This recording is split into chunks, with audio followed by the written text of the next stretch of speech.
What's up, y'all? This is Carla, aka Sela the Poet. I just want to say, how's everybody been doing? I hope that everybody is keeping the faith. I hope that everybody is well. So I decided to do a racism part 2 video, discussing my thoughts on racism. So I'm a person that really, really hates racism with a passion. So for those who don't know what racism is, let me give you the definition. Racism is the explicit or implicit belief or practice that distinguishes or values one race over another. Okay? Um, so racism basically comes from historically white supremacy and white nationalism. Uh, there is a racial hierarchy in the United States where Europeans are on top, and there's a variation as you go down the ladder, but the black people and the Native American are usually at the bottom of that pyramid. Um, there was a one drop rule put into effect that, one drop of black blood would make you black. It was important to keep the white bloodline untainted with, you know, mongrel blood or of that nature. And all of that, comes from, just these ridiculous ideas of white purity and stuff like that. So the thing is what's interesting is, as a Christian, I believe that, um, Adam and Eve were the first human beings. According to archaeological evidence, the oldest fossil in the world was found in Africa. Okay, it was of a woman, and it was, I believe, found somewhere near Ethiopia. So that means that Adam and Eve could have possibly been African.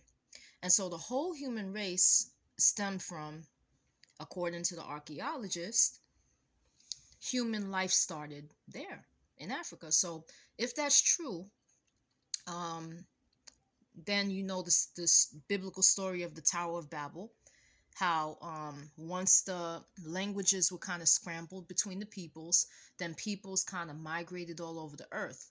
When you go to different places where there's more heat or less sunlight, the human body adapted, and that's how you got, maybe the different variations in skin colors and slanted eyes and pale skin and things of that nature. But the whole human race came from two people, and it breaks my heart, like, to see all this hatred and all these thoughts on who's better than who and who's supreme and who's not supreme.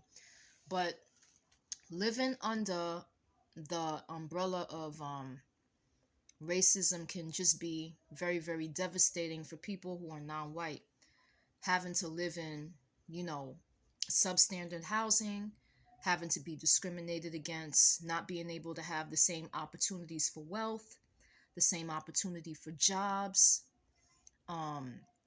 just dealing with microaggressions and hate crimes and people disrespecting you and treating you as if you're not a human being, or treating you as if you're inferior.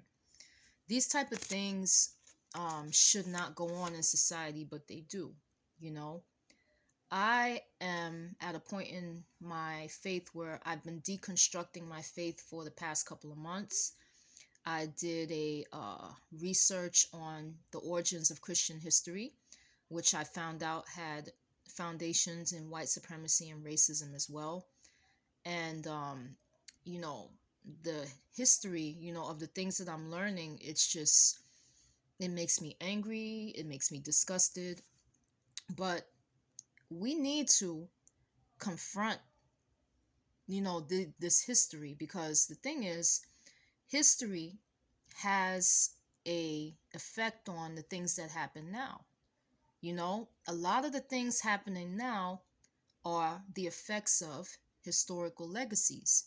So the thing is that certain racist influences They existed in the past, but even if certain things were outlawed, it's very, very hard to change how people's actions and how they operate, to change hearts and to change mindsets. It's very, very difficult to do that. So, what we're seeing is, you know, the historical legacies of racism and white supremacy that just keep continuing to multiply itself because people refuse to confront it and people refuse to deal with it. So, when I was doing my research, I came across a couple of things. Um, so, on June 21st, 1903, a white pastor of Olivet Presbyterian Church in Delaware used his religious platform or pulpit to incite a lynching against a black Reverend Robert. Let me see. Oh, I'm sorry, not a reverend. He used his pulpit to incite a lynching. The man's name was George White, a black farm laborer.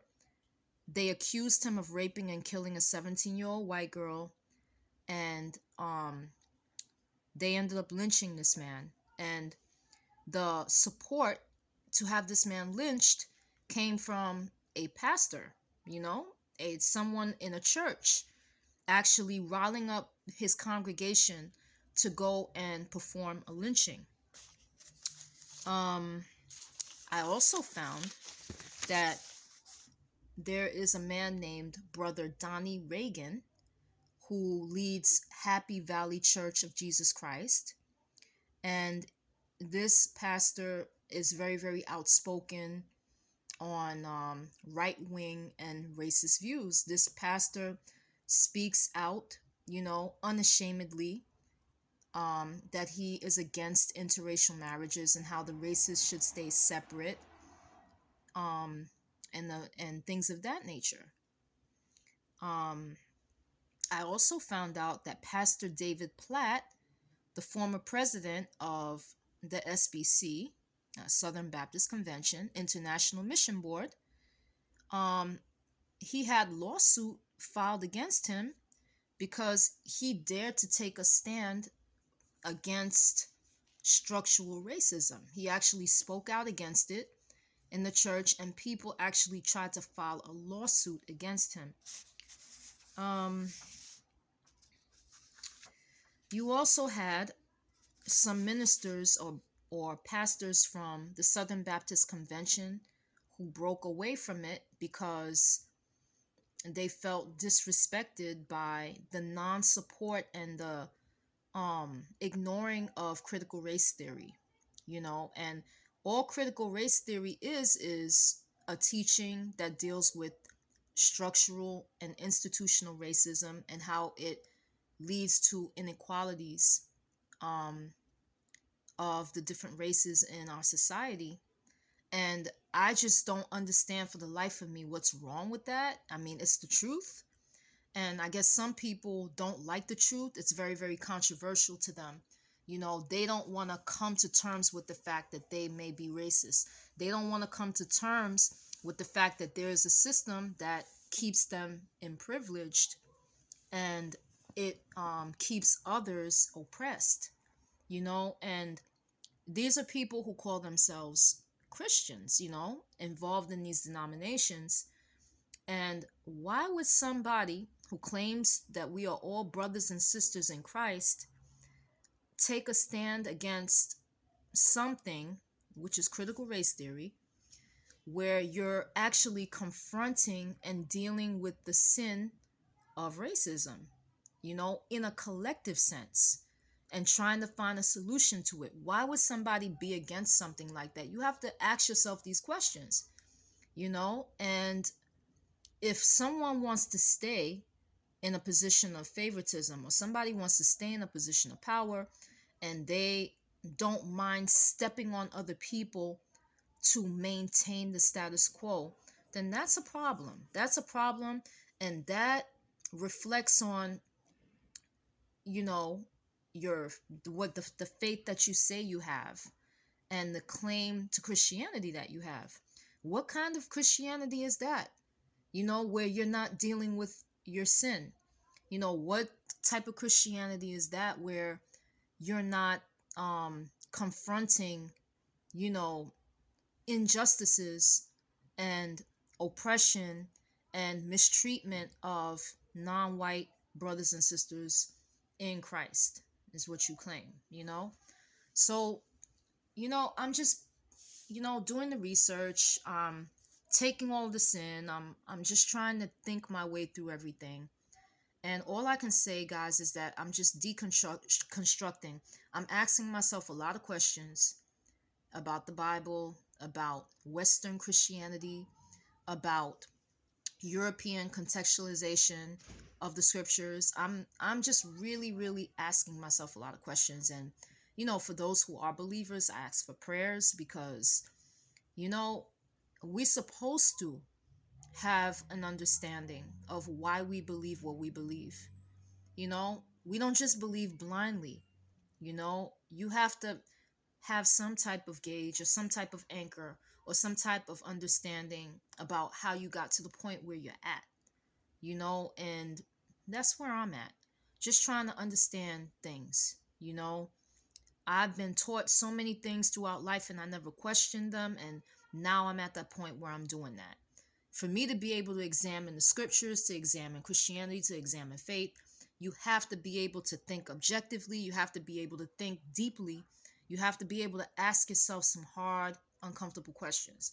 And that's where I'm at. And I would encourage anybody, who is a part of a faith, whatever belief system you have, it's good to reflect, to look at the history of how it came about, the history of the leaders, how they act, all of that, and to ask yourself some serious, serious questions.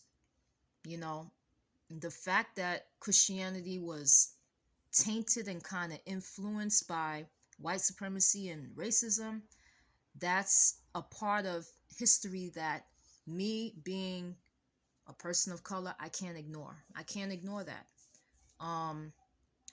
So I'm trying to get back to the original message of the gospel, the original following the way of Jesus Christ, because it's just religion, institutions can sometimes even be corrupted. So that's where I'm at, guys. I hope that everybody continues to stay safe, especially in this holiday season.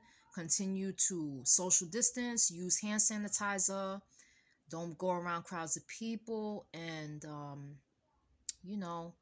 if you need to get tested for the virus, COVID, then you need to go get tested. But continue to remain safe and keep your head up. All right, guys? It's been great chatting with y'all, and there'll be more content, on the channel. All right? Peace.